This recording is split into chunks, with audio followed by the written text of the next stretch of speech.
Hello friends, मैं विनय निर्भीक। Friends, आपका एक बार फिर से हमारे चैनल पर स्वागत है।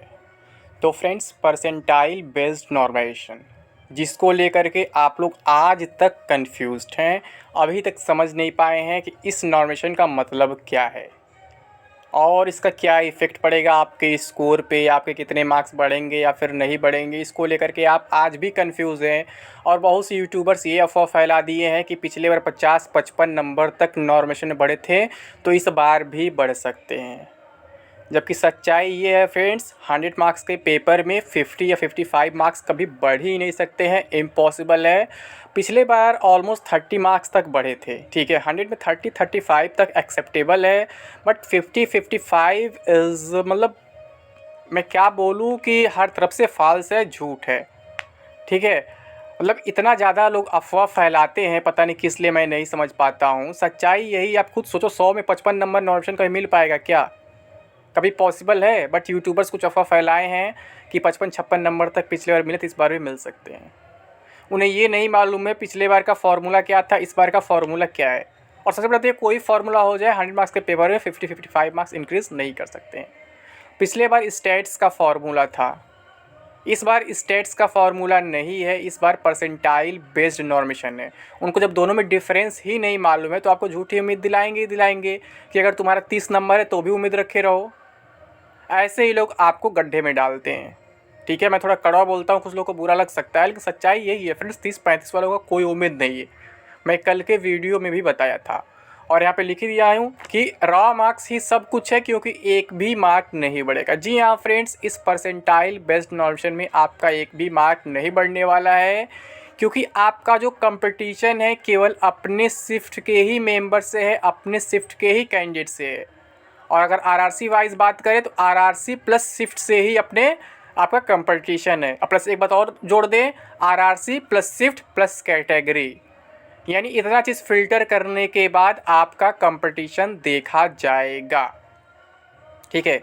अब एक एग्जांपल लेता हूँ, मैं समझाऊंगा पूरा ऑफिशियल तरीके से, ऑफिशियल नोटिस भी दिया हुआ है इसके रिगार्डिंग, फिर भी आप लोग नहीं समझ पाए हैं।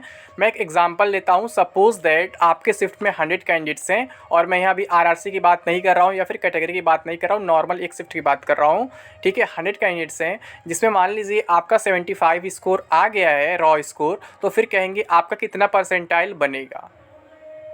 तो कुछ नहीं करना है, यहाँ पे आपका जितना स्कोर है अपॉन 100 इतना इंटू नंबर ऑफ कैंडिडेट्स यानी 100, तो बच गया 75 ही डायरेक्टली।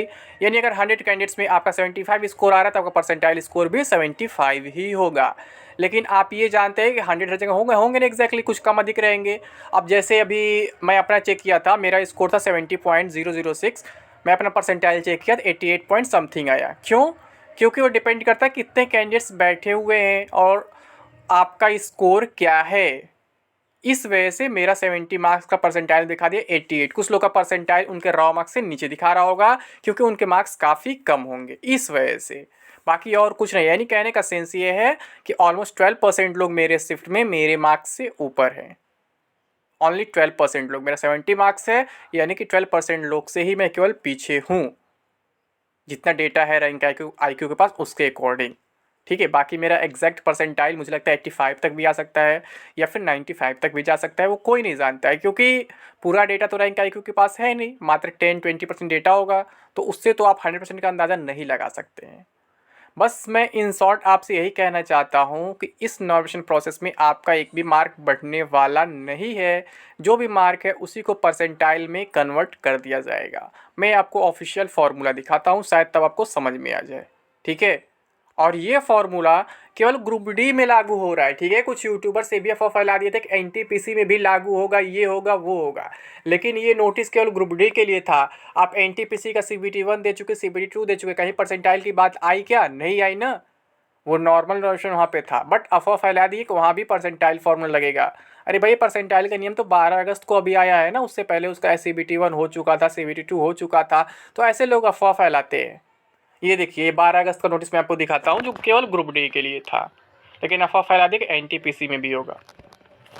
देखिए, addendum number 1 to corrigendum and amendment number 4 dated 7 April 2022 regarding para 15.1 of detailed centralised employment notice CEN number RRC 01 2019, यानी कि RRC की बात रही, ग्रुप डी की बात रही, level 1 post requirement for various post in level 1 of 7th CPC matrix, date of issue 12 August 2022। देखिए इसमें क्या लिखा हुआ है, with reference to the detailed centralized employment notice CEN number RRC 01 2019 published on 23rd February 2019 and corrigendum and amendment number 4 published on 7th April 2022 through the websites of RRBs following is inserted in para 15.1. In the para 15.1, for notation across shifts, RRB shall use the percentile equivalence. Percentile equivalence यही कहते हैं जो shift wise केवल होता है। देखिए क्या लिखा है, first percentile score, percentile scores are scores based on the relative performance of all those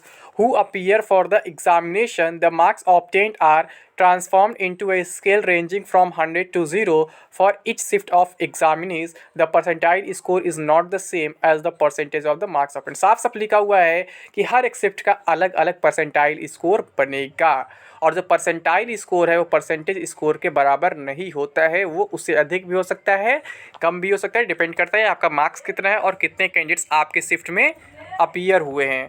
तो ये सब इस पर डिपेंड करता है। अब सेकंड क्या लिखा हुआ है, the percentile score indicates the percentage of candidates that have scored equal to or below same or lower raw marks. यानी परसेंटाइल स्कोर क्या इंडिकेट करता है, कैंडिडेट्स का परसेंटेज जो स्कोर होता है वो क्या होता है, या तो उससे मतलब इक्वल कुछ लोग हो या फिर उसके कम मार्क्स वाले हो, तो उतने से ऊपर वो कहलाता है, उतने परसेंट कैंडिडेट से वो ऊपर है, that particular percentile in that examination. Therefore the topper highest score of each shift will get the same percentile of 100 which is desirable. ठीक है, यानी जो हाईएस्ट या फिर टॉपर होगा हर एक शिफ्ट का, उसको 100 परसेंटाइल मिलेगा। The marks obtain in between the highest and the lowest scores are also converted to appropriate percentiles. अब हाईएस्ट और लोवेस्ट के बीच के जो मार्क्स वाले होंगे उनके मार्क्स को भी कन्वर्ट किया जाएगा अप्रोप्रिएट परसेंटाइल्स में।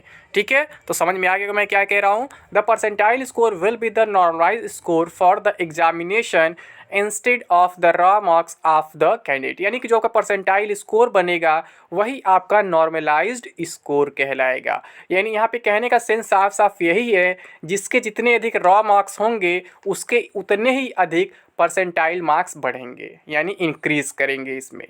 ठीक है, और जिसके जितने ही कम होंगे उसके उतने ही डिक्रीज कर जाएंगे। आप देखे भी होंगे जो लोग चेक किए होंगे अपना परसेंटाइल को ही नॉर्मलाइज्ड स्कोर कहा जाएगा सिंपल लैंग्वेज में। ठीक है, और उसी को फिर मतलब जैसे कि मेरा देखे भी है तो मेरा नॉर्मल स्कोर 89 पॉइंट समथिंग दिखा रहा था, and shall be used for the preparation of the merit list. तो मेरिट लिस्ट के लिए उसी का प्रयोग किया जाएगा, उसी का यूज किया जाएगा। यानी कि आपके रॉ मार्क्स तो चेंज नहीं हो रहे, जो परसेंटाइल आपका निकल के आ रहा है वही नॉर्मलाइज्ड मार्क्स कहला जा रहा है। यानी कि पेपर के लेवल के अकॉर्डिंग आपके मार्क्स बढ़ या घट नहीं रहे हैं, जो ही बढ़ घट रहा है आपके रैंक के ही अकॉर्डिंग, यानी आपका रॉ मार्क्स जो है उसी पे आपका रैंकिंग होगा, और जो रैंकिंग होगा वही आपका नॉर्मलाइज्ड स्कोर कहलाएगा। अब इसको दूसरे टर्म में देखें तो कह सकते हैं कि कुछ लोग के मार्क्स बहुत ज़्यादा बढ़ेंगे और कुछ लोग के मार्क्स बहुत ज़्यादा घटेंगे, लेकिन डायरेक्टली देखें तो किसी का भी मार्क्स ना घट रहा है ना बढ़ रहा है, क्योंकि रॉ मार्क्स पे ही सब कुछ हो रहा है। ठीक है, अभी मत करना थंबनेल लिखो कोई घटेगा नहीं कोई बढ़ेगा नहीं, तो यहाँ आपकी वैसे बोल रहे हो, तो वही मैं समझा कर रहा हूँ कि आपके मार्क्स बढ़ घट नहीं रहे हैं, वो जो आपका रैंक आ रहा है ना आपके स्कोर के अकॉर्डिंग उसी को मार्क्स बना दिया जा रहा है, जबकि वो मार्क्स नहीं आपका वो रैंक है। इस वजह से मैं कह रहा हूँ जिसके मार्क्स जितने अधिक रहेंगे रॉ मार्क्स, उसका रैंक उतना ही अच्छा होगा, उसका परसेंटाइल उतना ही अच्छा होगा, तो उसका वही नॉर्मलाइज्ड स्कोर भी उतना ही अच्छा होगा। जिसका मार्क्स जितना कम होगा उसका नॉर्मलाइज्ड स्कोर उतना ही कम होगा, क्योंकि उसका रैंक भी उतना ही नीचे होगा। आगे लिखा the percentile score of a candidate for a particular seat will be calculated as below. Number of candidates appeared in the shift with raw score equal to or less than the candidate. यानी कितने candidates जो हैं जो आपके marks के equal है या फिर आपके मार्क्स से नीचे हैं उसको ऊपर रख दिया जाएगा, upon total number of candidates रहेंगे जो आपके शिफ्ट में अपीयर हुए हैं इनटू 100। मैं आपको बताया भी था अभी वो वाला सिस्टम। ठीक है, कि अगर 100 कैंडिडेट का शिफ्ट है तो 100 से डिवाइड कर देंगे और आपका जो मार्क्स है उसको ऊपर रख देंगे, और सॉरी मतलब कि आपके बराबर या आपसे कम जितने भी कैंडिडेट्स मार्क्स पाए उनको ऊपर रख देंगे और इनटू 100 कर देंगे, परसेंटेज में कन्वर्ट करने के लिए परसेंटाइल में कन्वर्ट करने के लिए, तो बस वो आ जाएगा। तो वही चीज़ यहाँ पर पे हो रहा है आपका। यानी कि अगर 75 उसके से बात 75 भी रहता, क्योंकि 75 कैंडिडेट्स जो हैं आपके बराबर या आपसे कम मार्क्स पे हैं और आपका भी स्कोर उतना ही है। ठीक, और नंबर ऑफ कैंडिडेट्स टोटल कितने हैं 100 डिवाइड कर देंगे इंटू परसेंटाइल के 100 पे, तो 75 आ जाएगा। तो ऐसे यहाँ पे सब कुछ हो रहा है। आगे the percentile scores for the raw score of all the candidates that have scored equal to The percentile scores for the raw score of all the candidates for all the shifts would be merged and shall be called the RRC scores. यानी सारे shift के score को मर्ज कर दिया जाएगा एक में, फिर उसी को हम RRC स्कोर्स बोलेंगे। यानी कि आपको केवल अपने RRC से ही मतलब है, दूसरे RRC से मतलब नहीं। इसलिए पहले कह रहा था कि इसमें नॉर्मलाइजेशन का बहुत ज़्यादा इफेक्ट नहीं पड़ेगा। Which will then be used for the compilation of results and further processing for deciding the merit allocation. फिर रिजल्ट और मेरिट के लिए वो यूज़ किया जाएगा। The percentile scores will be calculate up to 5 decimal places to avoid the bunching effect and reduce ties. यानी कि tie ना हो, ज़्यादा बंचिंग इफेक्ट ना पड़े, इसलिए डेसिमल के 5 प्लेस तक उसको ले जाया जाएगा, कैलकुलेट किया जाएगा। लेकिन इसके बाद भी अगर टाई हो जाता है